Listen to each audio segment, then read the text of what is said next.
大家好，我是 Martin, and this is a Phrase a Day English, brought to you by the Taichung Keda Language Center. Today's phrase is to have big shoes to fill. To have big shoes to fill. 要达到前人留下的高标准. Okay, that's what the phrase means. It means to achieve the high standards of your predecessors. Okay, to achieve the high standard of the person who came before you. That's what the phrase means. Now, let's look at the example sentences. Over to this board. Now we're over here at the sentence board. Let's look at the sentences. Number 1.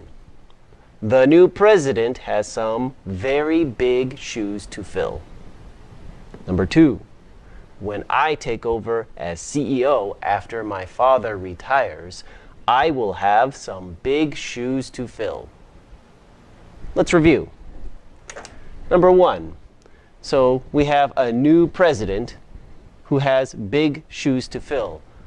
This new president has to achieve the high standards left by the last president, the one before him. Okay, so the new president is the subject.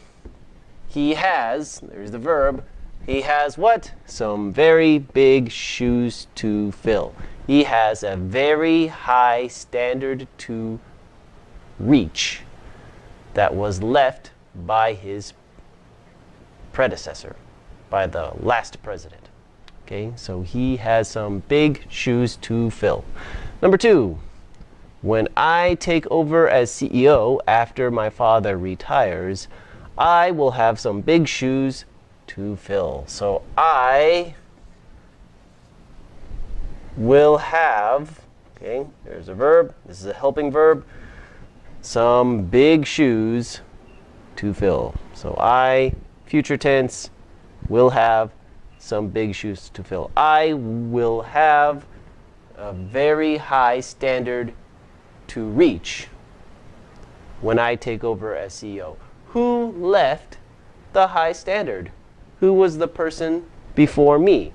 The person before me was my father. That is the person who was the previous CEO, and I will take over after him. So when I take over, here this verb take over means to get control of something. So after the father retires, I will get control of the company. I will take over after him. Okay, so the predecessor here is the father. He left a high standard that I must reach when I become CEO. Okay, those are the examples, and that's it for today. Thank you all for watching, and have a very good weekend. Bye-bye.